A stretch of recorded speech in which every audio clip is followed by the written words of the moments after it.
চলে এসেছি নতুন ভিডিও নিয়ে। তো বুঝতেই পেরেছি এটা কী নিয়ে হবে, আইপিএল অকশনের। তবে টপিকটা হচ্ছে আমি উম, মানে একটা ভিডিওটা দুটো করে টিম নেব, দুটো করে টিমকে তুলবো এবং ওই দুটো টিমের মধ্যে আমি বলবো যে ওই টিমের এই বছরের প্রদর্শন অকশনে কেমন হয়েছে এবং আমি ওইটাকে রেটিং করব 10 আউট, মানে 10-এ কত হয়েছে। তো আজকে আমি যে টিমের করব সেটা হচ্ছে সবার প্রিয় কলকাতা নাইট রাইডার্স, আর আরেকটা হচ্ছে রয়্যাল চ্যালেঞ্জার্স ব্যাঙ্গালোরের স্কোয়াড। তো এটা একদম একদম মানে হিন্দিতে যেমন বলে ঘুষকে বাত করেঙ্গে, তো এটা আমি একটু একদম গভীর দিয়ে কথাটা বলবো যে এই টিমে কি করা উচিত ছিল বা কি করা উচিত তা হয়নি। এবার প্রথমে কলকাতা নাইট রাইডার্সকে নিয়ে বলছি। তো কলকাতা নাইট রাইডার্সের যেটা হয়েছে সেটা হচ্ছে এই বছরে সেরম কোনো প্লেয়ারকে বাদ দেয়নি এবং কম কম স্লট ফাঁকা ছিল। তো কম স্লট ফাঁকা ছিল এবং কম টাকাও ছিল, তো সেই টাকা নিয়ে কাকে কি ভরবে ঠিক পায়নি। কারণ এই বছর সত্যি বলতে গেলে সবাই জানে যে এই বছরের সবার থেকে টাকা পকেট মানে ফুল হয়েছে যাদের, তাদের হচ্ছে বলারদের। একটা মিম বেরিয়েছিল, স্যাম মিলিংস একটা ব্যাটসম্যান, ওনার ওয়াইফ নাকি ওকে বলেছে তুমি কেন বলার হলে না, মানে জিজ্ঞেস করেছে, ওটা স্যাম মিলিংস টুইট করে বলেছে। তো এটা একটা ফানি। তো যেটা বলছি কলকাতা নাইট রাইডার্সের এবছর যদি জানেন যে এবছর প্রথম থেকেই ওয়েন মর্গান ক্যাপ্টেন হবে। তো আমি সেটা বলছি না, আমি যেটা বলতে চাইছি সেটা হচ্ছে এই বছরের যারা যারা পিক, তার মধ্যে একদম হট পিক হচ্ছে সাকিব আল হাসান। তো সাকিব আল হাসানের যে pick, I think 3 crore 20 lakhs এরকম একটা মানে রেট উঠেছে তার উপরে। কিন্তু সেটা কি আদবে মানে ভালো পিক হয়েছে কি না খারাপ হয়েছে, এটা কি দরকার ছিল কি না, আমি বলবো মানে যদি এই পিকের উপরে যদি আলাদা করে রেটিং বলতে হয় আমি বলবো 10 out of 10।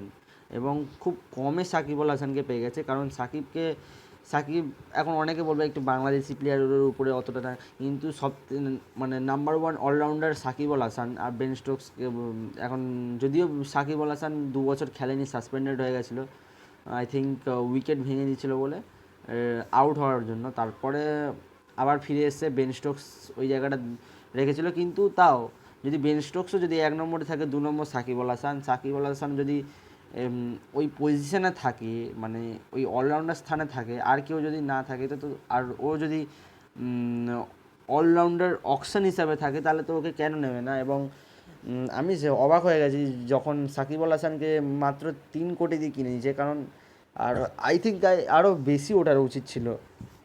আমি এই কথাটা আরসিবির সাথে তুলনা করে বলবো, ওটা পরে বলবো। কিন্তু যদি যাই হোক সাকিব আল হাসান কমে পেয়ে গেছে এবং আবার ফিরে এসছে 2012-2014 কাপ পেয়েছিল সাকিব আল হাসান, ওটায় ওই টিমেও ছিল গৌতম গম্ভীরের আন্ডারে।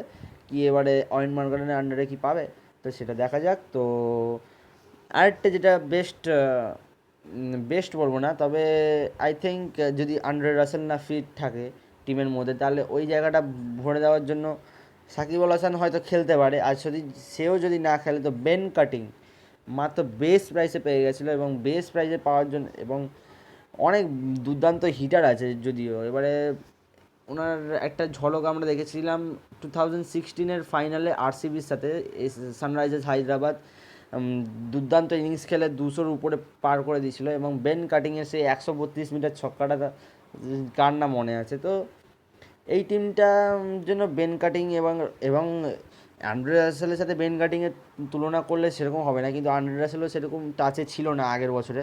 তো এবং যদি ফর্মেও যদি না থাকে বা যদি ওর ইনজুরির কোনো ইস্যু থাকে, তাহলে বেন কাটিং একটা হয়তো ওরকম রিপ্লেসমেন্ট হবে না, কিন্তু বেন কাটিং মানে ওই জায়গাটা নিতে পারবে, ওই জায়গাটায় খেলে দিতে পারবে ওই 6 নম্বর না 7 নম্বর ব্যাটসম্যান, মানে 5 নম্বর কি 6 নম্বরে ব্যাটসম্যানের ব্যাটিং করে। তো আরও যে আমি যেটা বলছি, আমি আসলে কলকাতা নাইট রাইডার্সের রেটিংটা দেবো টোটাল 9 out of 10। কারণ তাও এটা অনেকটা ভালোই রেটিং, কারণ আরও আছে আমাদের হরভজন সিং, যে এক্সপিরিয়েন্স বলার এই টিমে কেউ নেই। এক্সপিরিয়েন্স বলতে কুলদীপকে যখন তখন খেলায় না হলে খেলায় না, বরুণ চক্রবর্তীর উপরে অনেকটা প্রেশার পড়ে গেছে স্পিনারের হিসাবে। তো আর কোনো সেরকম স্পিনার নেই। এবার পিয়ুষ চাওলাকে তো এক বছর তার আগের বছরেই বাদ দিয়েছিল, সিএসকে আগের বছর কিনেছিল, এবছর মুম্বাই ইন্ডিয়ান্সে আছে। তো একটা এক্সপিরিয়েন্স দরকার ছিল, তাই জন্য হরভজন সিং ওই স্লটটা মানে ফুলফিল করে দিতে পারে। যদি নাও খেলে কিন্তু ওইখানটায় একটা কোচ হিসাবে, কোচ মানে টিমে যদিও আছে কিন্তু ওখানে কোচ হিসাবে একটা গাইড রাখতে পারবে। তোমার ওই সুনীল নারিন তো এক্সপিরিয়েন্সটা আছেই, সে যদি না খেলে হরভজন সিং ওই জায়গাটা স্লট ফুল করে দিতে পারবে, তাহলে একটা ওভারসিজের জন্য জায়গা হয়ে যেতে পারে, যেখানে সাকিব খেলে দিতে পারে বা বেন কাটিং খেলে দিতে পারে বা আর যেই হোক খেলে দিতে পারবে। আর আমি যদি এবার এদের মধ্যে বলি যে মাই 11 কলকাতা নাইট রাইডার্সের জন্য, তো আমি ফার্স্ট থেকে বলছি, মানে একদম ব্যাটিং টু কিপিং বলে দিচ্ছি। আমার ফার্স্টে রাখবো আমি শুভমান গিলকে দিয়ে ওপেনিং করাবো, এবং শুভমান গিলের সাথে আই থিঙ্ক যে ওপেনিং করবে তাদের আমি দুটো অপশান রাখছি। সুনীল নারিনকে আমি একদমই রাখবো না, কারণ ওই এক্সপিরিয়েন্সটা মানে আই মিন ওই এক্সপেরিমেন্টটা আর চলে না ওর সাথে। আমি বলবো কারুণ নায়ারকে একটা ওপেনিং করাতে। আর যদি ওভারসিজ আর ইন্ডিয়ান যদি করাতে হয় তাহলে টিম সাইফার্টের সাথে খেলাতে পারো। তো আমি তাও এবারে টিম সাইফার্টকে নিলে তাহলে একটা ওভারসিজ হয়ে যাচ্ছে, তো আমি ওই হিসাবে নিচ্ছি না। তাহলে কারুণ নায়ার বা রাহুল ত্রিপাঠীকে দিয়েও খেলানো যাবে, তো একজনকেই নেব। তাহলে এই আমি একটা ইন্ডিয়ান ধরে নিলাম, রাহুল ত্রিপাঠী আর নাহলে কারুণ নায়ার, আর তার সাথে সুমান গিল, দুজন হলো। 3 নম্বরে Nitish Rana, obviously class player. 4 নম্বরে আমি রাখবো ওয়েন মর্গান। 4 নম্বর ওয়েন মর্গান, কারণ আগের বছরেও এই কখন কোন নম্বরে খেলাবে এই করে করে গোটা সিজন কেটে গেল, আর কলকাতা নাইট রাইডার্স সেমিফাইনালেও উঠতে পারলো না। তো ওয়েন মর্গানকে 4 নম্বরে খেলানো উচিত। 5 নম্বরে দীনেশ কার্তিক, অবভিয়াসলি। 6 নম্বরে আন্দ্রে রাসেলকে খেলাবে। 7 নম্বরে সাকিব আল হাসান। তো আমার এখানে হচ্ছে 3টে ওভারসিজ হয়ে গেল, ওয়েন মর্গান, আন্দ্রে রাসেল আর সাকিব আল হাসান।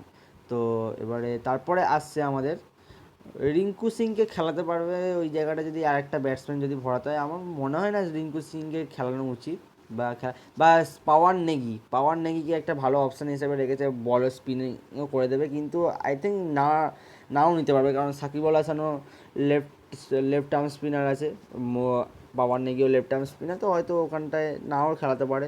তারপরে আমি রাখবো প্যাট কামিন্সকে, অবশ্যই 16 কোটি টাকা দিয়ে কিনেছে, 16 কোটি না, আই থিঙ্ক 15 কোটি 50 লাখ দিয়ে কিনেছে, তো প্যাট কামিন্সকে তো রাখবেই।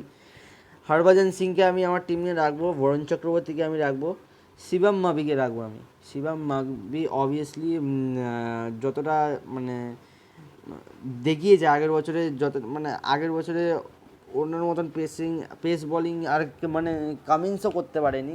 লকি ফার্গুসন তো একটা কি দুটো ম্যাচ খেলেছে, কিন্তু মাভি তার দক্ষতাটা দেখিয়েছে তাদের টিমের প্রতি। তো এইভাবে একটু এদিক করে ওদিক করে 11টা ঠিক করে নেবে। আর বাকি তো তাহলে তার সুনীল নারিনকে যদি মনে হয় খেলাবে তো খেলাবে, কিন্তু ওকে ওপেনিং হিসাবে রাখা যাবে না।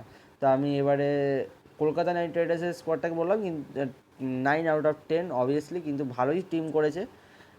একটু এদিক ওদিক ওদের দরকার ছিল হয়তো, I think middle order one ডাউনে যদি একটা এক্সপিরিয়েন্স ব্যাটিং থাকতো, তাহলে হয়তো তা একটা কোয়ালিটি ব্যাটিং মানে আই মিন নীতিশ রানা আর শুভমান গিলই ওপেনিং করে দিত, তাহলে ওয়ান ডাউনে তাহলে আরেকটা কোয়ালিটি ব্যাটসম্যান পেয়ে যেত, কিন্তু তার পিছনে যায়নি। কিন্তু আমি যেটা সব থেকে ভালো লেগেছে যেটা হচ্ছে সাকিব আল হাসানের পিকটা, যেটা 3 কোটি 20 লাখে পেয়ে গেছে, এবং আশা করি ওইটা কাজে লাগাবে। এরপরের টিমটা হচ্ছে রয়্যাল চ্যালেঞ্জার্স ব্যাঙ্গালোর। এর পিছনে আর কি বলি, মানে এত ভালো টিম হয়েও কোনো বছর কাপ পায় না, আর বলেও লাভ নেই, কিন্তু যদি পেয়ে যায় তো আরও ভালো। এই টিমের প্রচুর বড় ফ্যান বেস আছে। তো আরসিবি যেটা করেছে সেটা হচ্ছে ক্রিস মরিস আর ঝাই রিচার্ডসন বাদে আর যে দুটো টপ পিক হয়েছে সেটা হচ্ছে গ্লেন ম্যাক্সওয়েল আর গ্লেন ম্যাক্সওয়েল আর কাইল জ্যামাইসেনকে 15 কোটি দিয়ে আরসিবি কিনেছে, আর গ্লেন ম্যাক্সওয়েলকে 14 কোটি দিয়ে কিনেছে, 14 কোটি 50 লাখ দিয়ে কিনেছে। এবার আপনাদের কাছে প্রশ্ন যে ঠিক আছে, গ্লেন ম্যাক্সওয়েল একটা হিটার আছে, পাঞ্জাবের হয়ে খেলতে না, আগের বছর তো সব থেকে ওয়ার্স্ট গেছে। কিন্তু দুটো প্লেয়ারের পিছনে 30 কোটি টাকা, পুরো মানে 35 কোটি টাকা আরসিবির ছিল, 35 কি 36 কোটি টাকা আরসিবির ছিল, দুটো প্লেয়ারের পিছনেই চলে গেল। পুরো শেষ, মানে 30 কোটি চলেই গেল। আরও আছে ড্যান ক্রিস্টানের পিছনে 4 কোটি চলে গেল। তো এদের পিছনে কি এত টাকা খরচা করা কি উচিত কি না? আর একটা অন্য প্লেয়ারকে নিয়ে নিয়ে গ্লেন ম্যাক্সওয়েলের জায়গাটা আমি মানলাম না হয় 14 কোটি, কিন্তু কাইল জামাইসেনকে নেওয়া কি উচিত ছিল? ড্যান ক্রিস্টানকে হয়তো লাখ হিসাবে রেখেছে, ঠিক আছে, তাও না আমি মানলাম। ম্যাক্সওয়েলকে 14 কোটিতে রেখেছে, আর ড্যান ক্রিস্টানকে 4 কোটি, 18, ধরে নিলাম 19 কোটি। তো 1, 10, 11 আর 5 ওখানে 16 কোটি টাকা তো অন্য প্লেয়ারের পিছনে লাগাতে পারতো। হয়তো জেসন রয়, যে হয়তো কেউ ও আনসোল্ড গেছে, হয়তো বেস্ট প্রাইসে কিনে নিতে পারতো জেসন রয়ের সাথে। জেসন রয় একটা কোয়ালিটি ওপেনার, তার সাথে দেবদূত পাডিক্কাল ওপেনিং করে দিতে পারতো। তো পুরো ডিসঅ্যাপয়েন্টেড হয়েছি ওখানটায়। এবং আমি যদি এখন মাই 11 বলি, মাই 11 যদি বলি, তো আমি মাই 11-এর মাঝখানে আমি একটা কথা বলতে চাইছি, সেটা আমি বলবো, যেটা আমি কলকাতা নাইট রাইডার্সের সাকিবের সাথে বললাম না, আরসিবির সাথে বলবো, সেটা সেটা হচ্ছে, আমি ওপেনিং বললাম দেবদূত পাডিক্কাল, আর গত বছর সব থেকে বেশি রান করেছে আরসিবির হয়ে। তো দেবদূত পাডিক্কাল ব্যাটিং করলো, হয়তো জেসন রয়কে কিনতে পারতো, কেনেনি, তাহলে হয়তো জোশুয়া ফিলিপ ওই জায়গাটা খেলে দেবে, দুর্দান্ত ওপেনিং করে সিডনি সিক্সার্সের হয়ে। তো জোশুয়া ফিলিপ আর দেবদূত পাডিক্কাল ওপেনিং করে দিল, তো একটা ওভারসিজ স্লট ফুল হয়ে গেল। Virat Kohli obviously 1 down, AB de Villiers তো 360 তো থাকবেই, না থাকলে তো মানে কি বলবো, ওনার জন্য আমি অ্যাকচুয়ালি এবি ডিভিলিয়ার্সের ভক্ত। তো হয়ে গেল। এবারে আমি রাখবো গ্লেন ম্যাক্সওয়েলকে, তো এত টাকা দিয়ে কিনেছে যখন খেলাতেই হবে। এবং হয়ে গেলে এখানে 3টে স্লট যখন হয়ে গেছে, তখন আমাদের এখানে হচ্ছে ড্যান ক্রিস্টানকে কি তুমি খেলাবে? কারণ ড্যান ক্রিস্টানকে যদি খেলাতে হয়, তাহলে কাইল জামাইসেনকে খেলাতে পারবে না, কারণ ড্যান ক্রিস্টান খেললে ড্যান ক্রিস্টান, ম্যাক্সওয়েল, এবি ডিভিলিয়ার্স আর জোশুয়া ফিলিপ, 4টে স্লট ফুল হয়ে গেল, 4টে বেশি তো বিদেশি খেলতে পারবে না। তো ড্যান ক্রিস্টান যদি খেলে, তাহলে কাইল জামাইসেন খেলতে পারবে না। বা অবশ্যই এটাও করতে পারে, হয়তো কোনো একটা ওপেনারকে খেলিয়ে দিল জোশুয়া ফিলিপকে বাদ দিয়ে, তাহলে ড্যান ক্রিস্টানকে খেলালো আর কাইল জামাইসেনকে খেলালো। আই থিঙ্ক একটা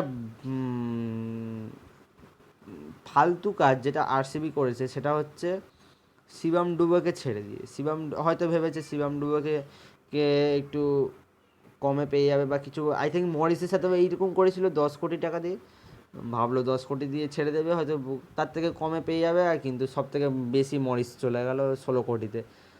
ভাগ, ঠিকই আছে, যদি রেখে দিতেও তাহলে 10 কোটিতে রেখে দিতে পারতো। গেছে তো 16 কোটিতে, তো আর কিনবে না, তারা আরও একটু যাতে ওদের আরসিবির টিমের জন্য যাতে প্রফিট হয় সেই ভেবে করেছিল। তাহলে বাদ দাও, তার যে মরিসের বদলে কাইল জামাইসেনকে কিনেছে, কিন্তু 5 কোটি এক্সট্রা দিয়ে। কিন্তু ব্যাপারটা তো সেই একই হলো, আরসিবি সেই লম্বা বলারের পিছনে ছুটছিল। তো আমাদের এটা করতে পারে। এবং মোহাম্মদ আজহারউদ্দিন, হ্যাঁ, একে নিয়ে প্রচুর কথা চলছিল। মোহাম্মদ আজহারউদ্দিনের একটা নাকি ইনিংস খেলেছিল, 134 রান করেছিল টি20 ইনিংসে। তো অবভিয়াসলি এটা একটা বড় খবর। যদি মোহাম্মদ আজহারউদ্দিনকে ওপেনিং করাতে চাই, তাহলে জোশুয়া ফিলিপের স্লটটা ভরে যাবে, তাহলে মানে তাহলে একটা বিদেশি কমে যাবে, তাহলে তাহলে ওই ওই জায়গাটা ক্রিস্টান খেলে দেবে আর কাইল জামাইসেন খেলে দিতে পারে।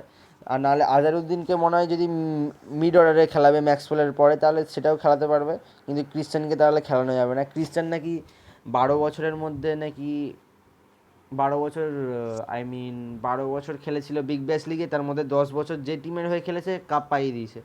তো এটা অবশ্যই লাকের ব্যাপার থাকে একটা ক্রিস্টানকে, তাই জন্য হয়তো কিনতে পারে। আরসিবি কোনো বছর কাপ পায়নি, হয়তো পরপর 2-3 বছর পেয়ে গেল, একটা বছরই পাক আগে, তারপর দেখা যাক।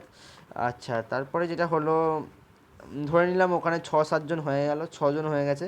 তো এবার বলবো আমি ওয়াশিংটন সুন্দর, ব্যাটিং ভালো করে, এখন একটু ইন্টারন্যাশনাল এক্সপিরিয়েন্সও চলে এসেছে টেস্ট খেলে।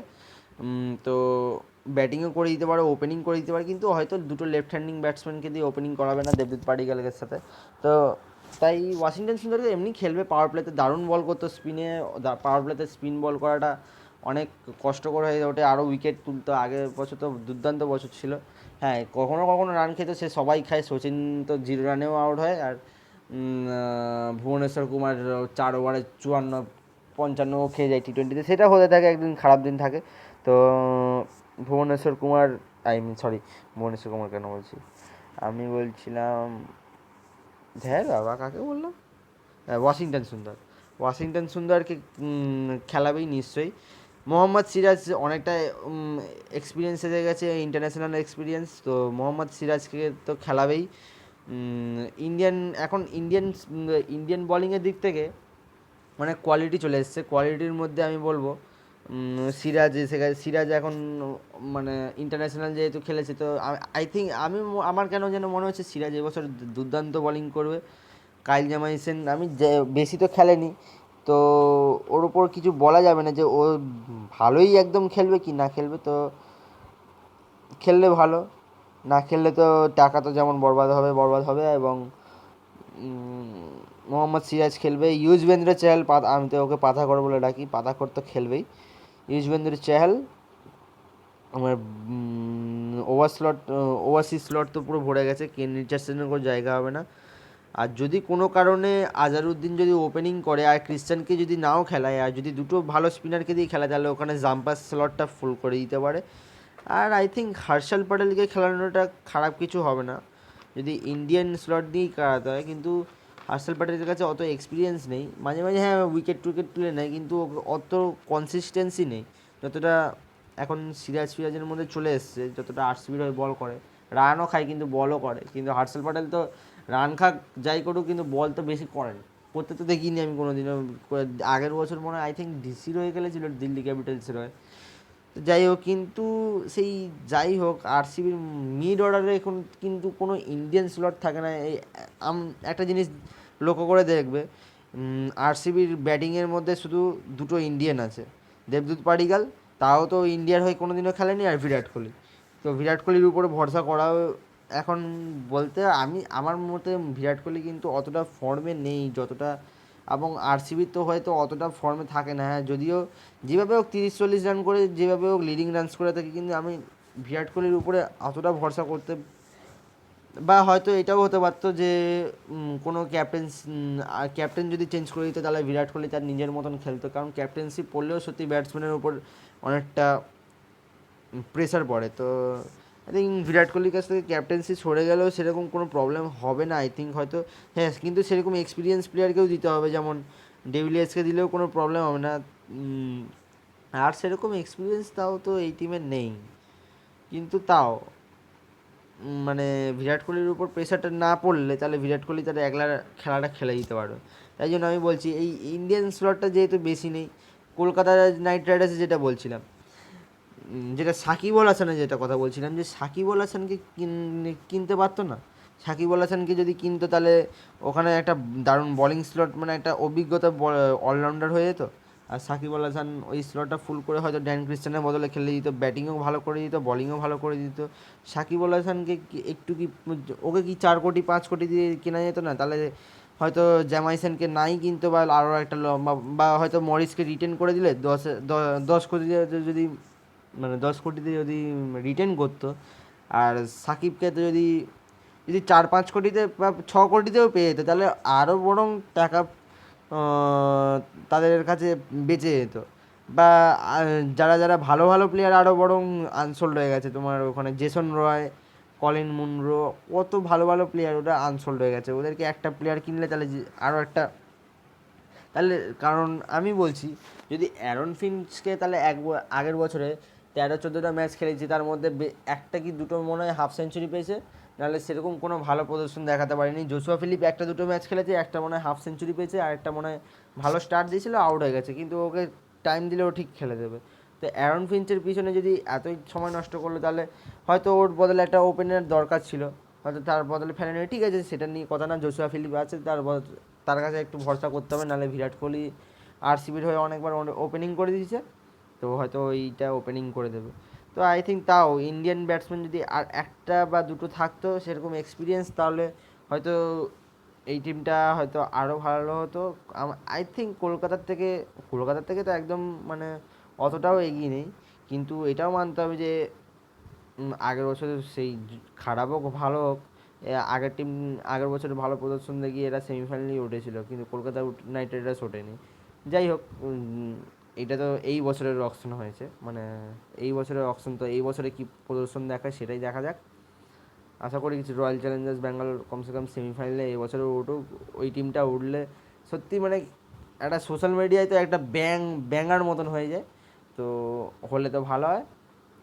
আর কলকাতা নাইট রাইডার্স যেটা বলছিলাম, তো এই বছরে হরভজন সিংকে নিয়ে তো দুর্দান্ত পিক, পুরো একদম তীখা পিক যা। আর সাকিব আল হাসান তো উম, মানে সাকিব আল যাকে কিনেছে মোটামুটি একটা এক্সপিরিয়েন্স কিনেছে। কারুনায়ারকে যে কিনেছে, কারুনায়ার যে খেলেনি আইপিএল তেমন না, পাঞ্জাবের হয়ে ভালো প্রদর্শন দেখিয়েছিল যে বছর পাঞ্জাব ফাইনালে উঠেছিল। আই থিঙ্ক যে বছর, ওই বছর ম্যাক্সওয়েলের সেরা ফর্ম ছিল, আর এবার আগের বছর তো ম্যাক্সওয়েলের একদম ওয়ার্স্ট ফর্ম ছিল।